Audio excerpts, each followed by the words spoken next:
Okay, so we can settle in. Let your eyes close softly. Sitting up nice and supported and tall in your meditative posture. And choosing that well for how you're feeling now. Right, either in the traditional cross-legged position or 2 feet on the ground in a chair.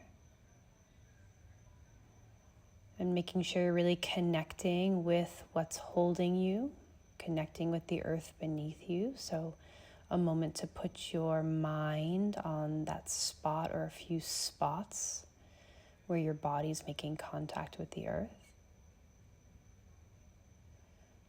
And try to find that exact point, that little dot, that exponential little dot, right? Where you're making the closest contact, and spend some time there and feel that from the inside out. This feeling of being held.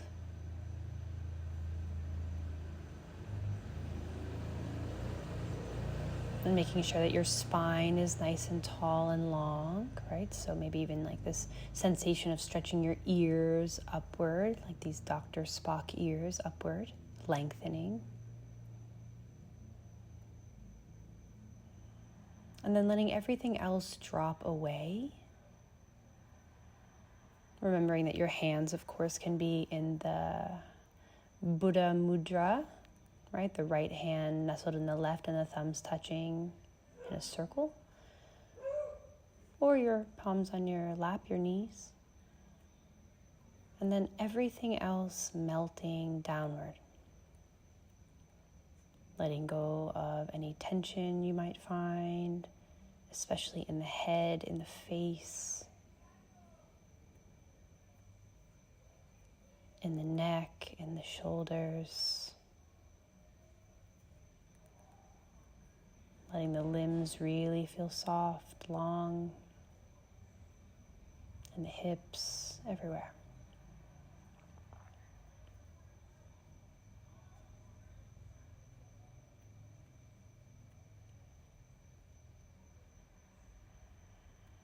And now that we're settling the body, I can invite you to attune to how you're feeling past the body.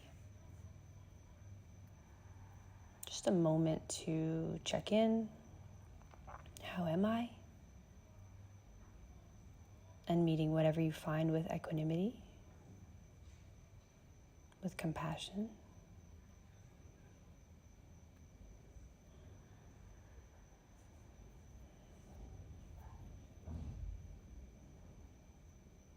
And focusing on the breath.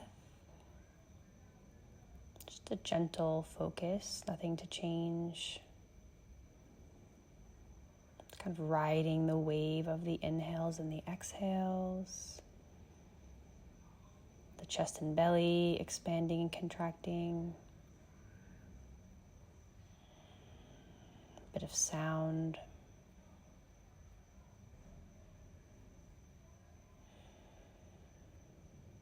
Really relaxing, really letting go.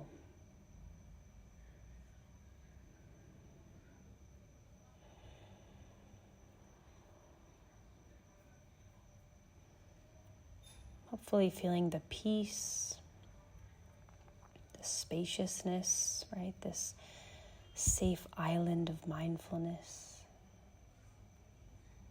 Feeling like you can be with yourself internally, give yourself loving attention.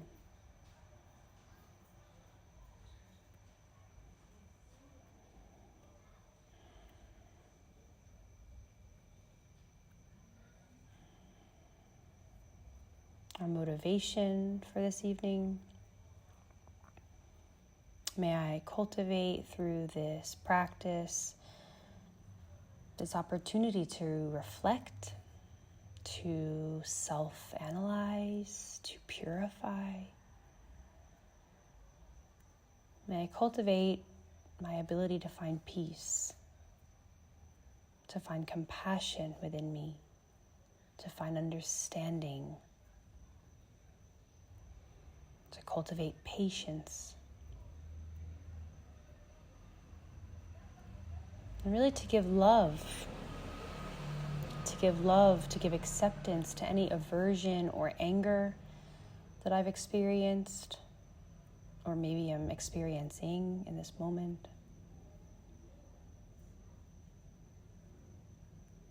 Right? Giving love because attention and mindfulness is the highest form of love, right? So having the intention to go in there with a loving light and clear out. And so please add anything that makes this feel very intentional for you and deeply motivating.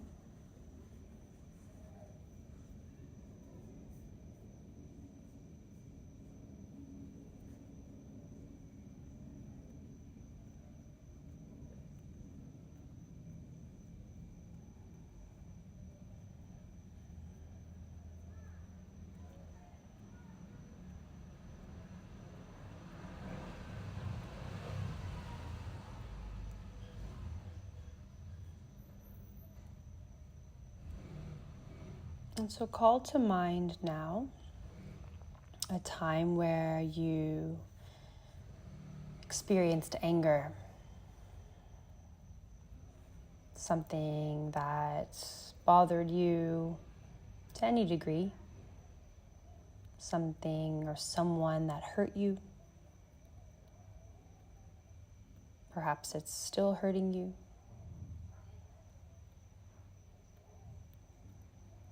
So, yeah, an impetus, an event, an experience that happened.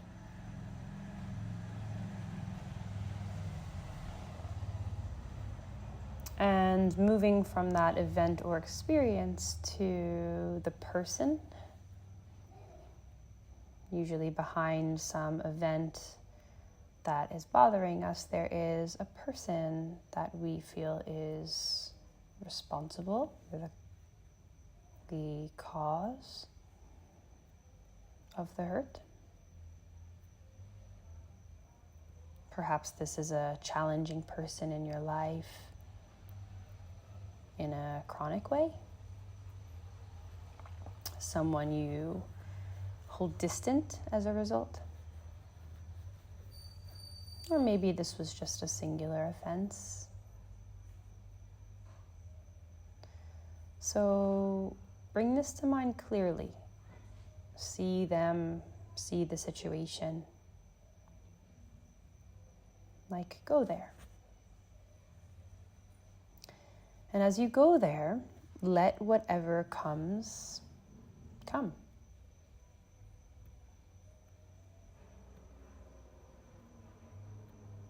And to the best of your ability in this moment to begin, try to stay in your body about this. So the best way to do that is to observe, right, as your mind paints a picture, observe any sensations that come in your body. Maybe your breath changes, becomes shallower. Maybe there's a tightening somewhere, your chest, your throat. Maybe you feel warm inside. So let any feelings arise. Again, we are going there with the intention to give attention, loving attention. In this practice, we don't suppress anything. Right? But as feelings come, we also resist the urge to indulge. We don't root into anything either. And so as we've been practicing, we can let feelings come, let them be within us, and then let them go.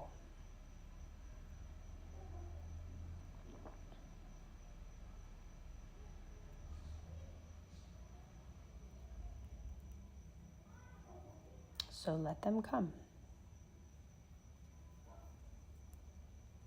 Feel them, and then let whatever comes dissolve back, right? Dissolve back into the nature of the mind. Let it change.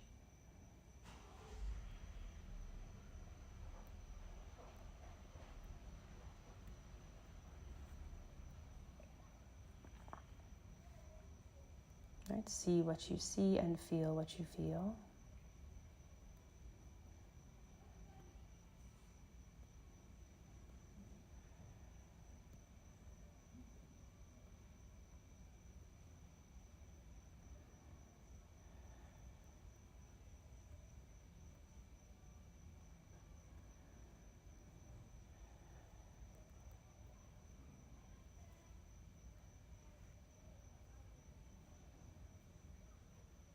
And now we will self-analyze, right? We've covered the importance of having right mindfulness, a clear view of what we can get to as the truth, how anger really clouds our ability to see clearly. And we access that through analyzing ourselves. We ask questions and we notice and we observe with compassion and curiosity over judgment. So ask yourself, what is it within me, within my mind, that's so bothered by this person, by their actions, their speech? Right? What does my mind do? What is my context?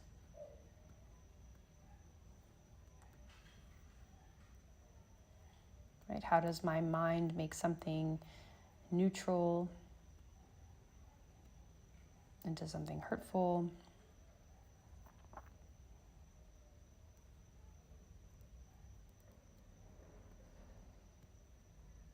Where does this experience challenge my self-concept, my ego, my view of myself?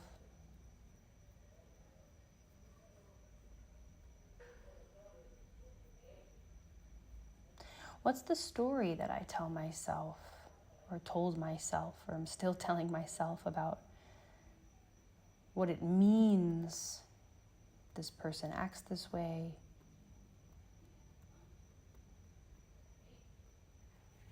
What meaning do I add?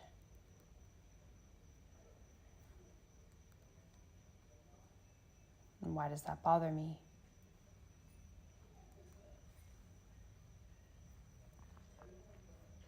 And how sure am I that it's true?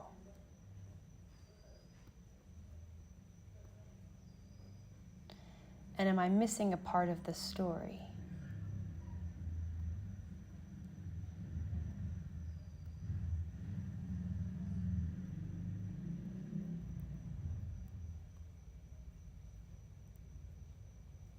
And what is it within me that has me retaliate if I have?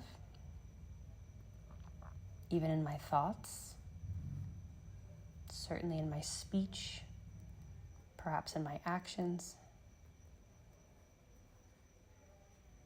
This idea of drinking poison and hoping someone else dies. Where does that come from in me?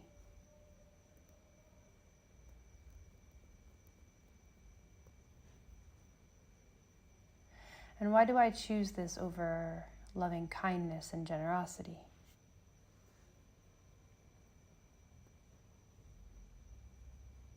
And what's the effect of that?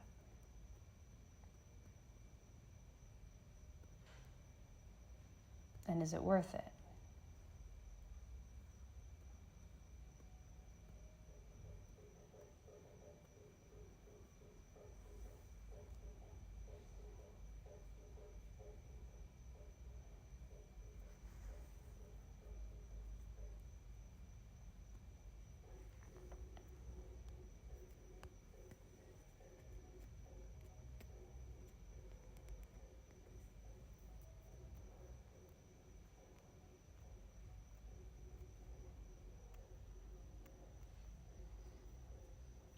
And now I invite you to imagine your favorite or most recent horizon view. Right over an ocean, if you have that in your mind. And this is representing always for us the expansive range of possibility in our thought, in our speech, in our action, in our responsiveness, in our context for any situation, in the way we relate, in our relatedness for this person, for what happened. Right? The vastness of possibilities represented in how we can meet this person, meet the situation, like compassion, like patience, like understanding,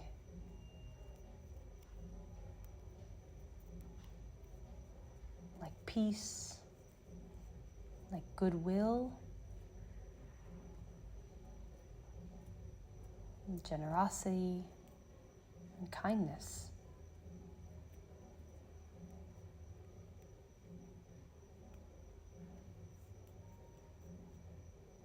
And never to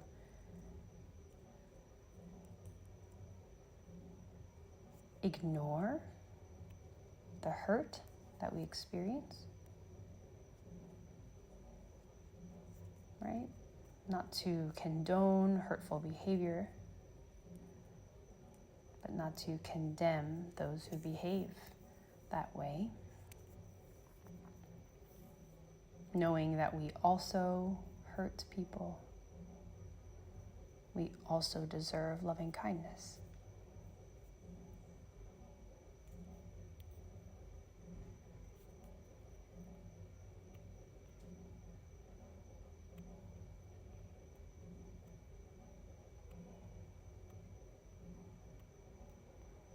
And so now we can move into neutrality. We can practice moving into equanimity, seeing another that's hurt you as a neutral human, just like you. Maybe there's less of a charge. Really, our goal is that there's no charge.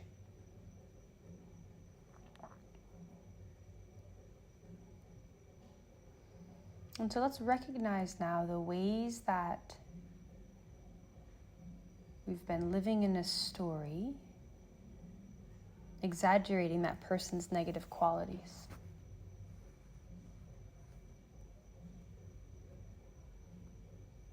And of course, that means elevating your positive qualities compared to that.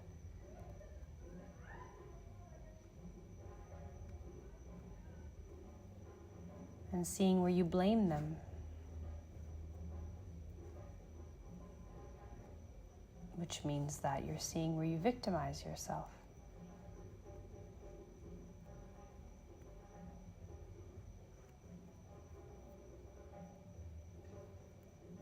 And realizing how disempowering that might be.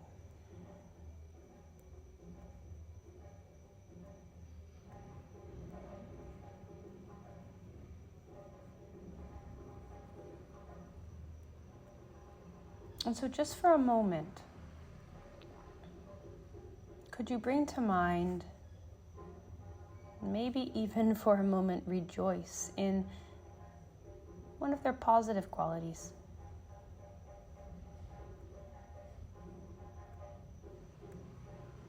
Can you equalize them?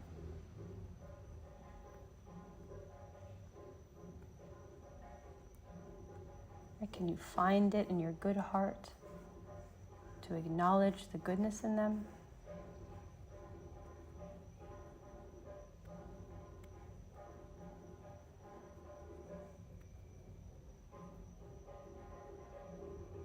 And taking a few moments now to remember their goal, their pursuit, just like yours, to be happy, not to suffer. And so can you exchange yourself with them for a moment, seeing you in them and them in you?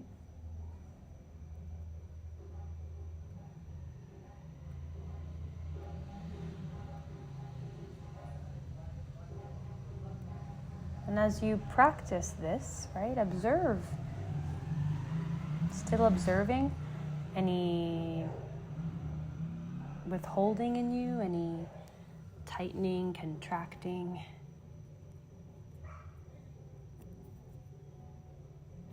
And can you meet that with compassion?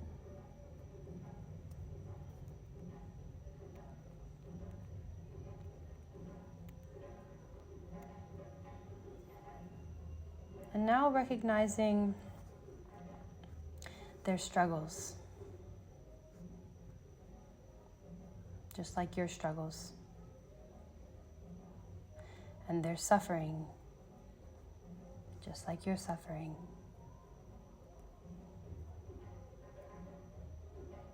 And their unsubdued mind, and their mental afflictions that's caused them to harm you, just like you've caused harm to others.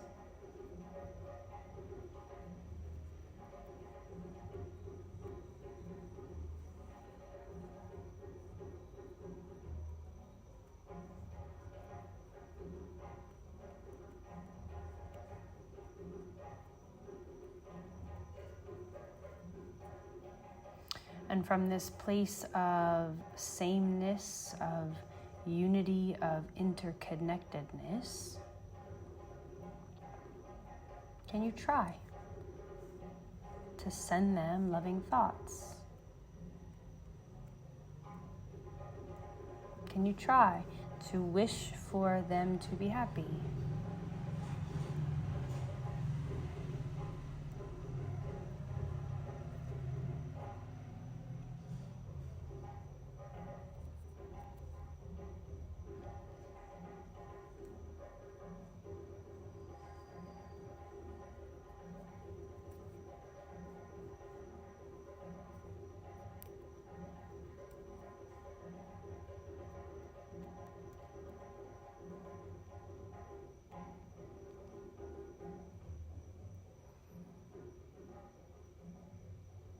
And we'll take a few moments now to practice purification, as we have before. Purification, again, of the anger we've held. Knowing that anger is unjustified, compassion is justified. We don't have to react with anger. We don't have to experience anger within. We certainly don't have to hold it.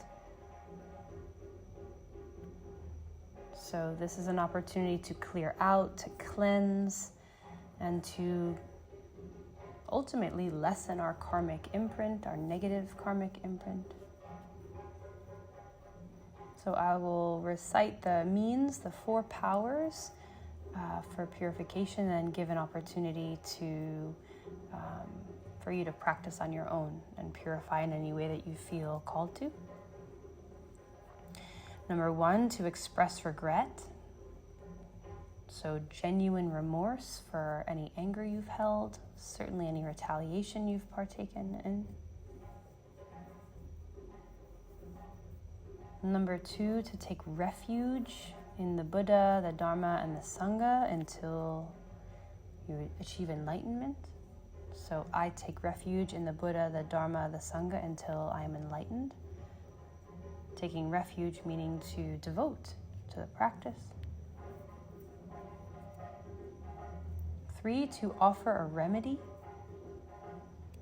This is mostly done in the form of a chant. Om Mani Padme Hum, for compassion and wisdom. Number 4, to make amends, to make a genuine promise to act, think, speak in a different way. So I invite you now to practice your purification, however you wish.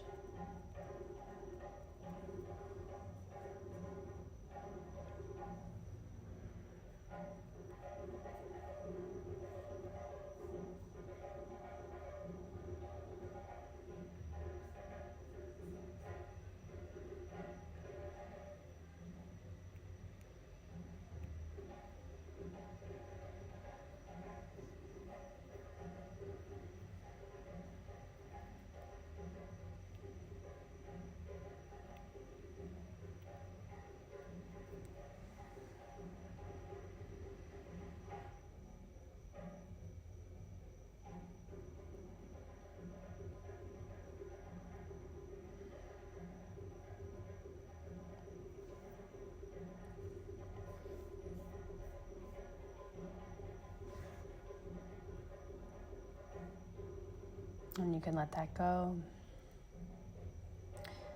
Place your hands together in front of your heart.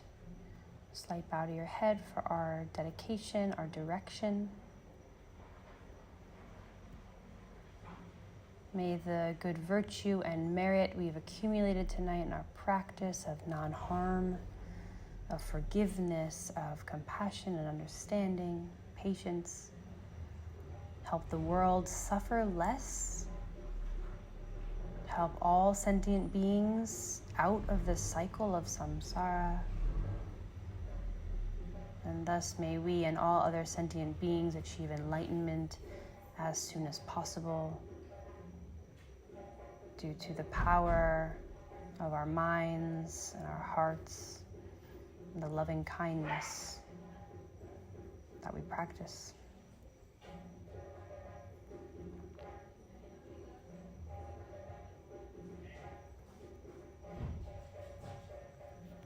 And you can place your thumbs now together on your forehead, hands still in prayer.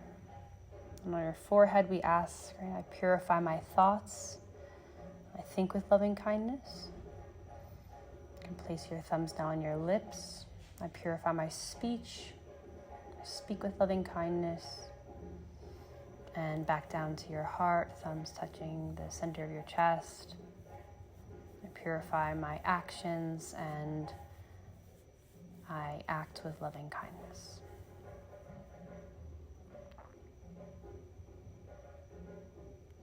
And when you're ready, you can let your practice go and then open your eyes.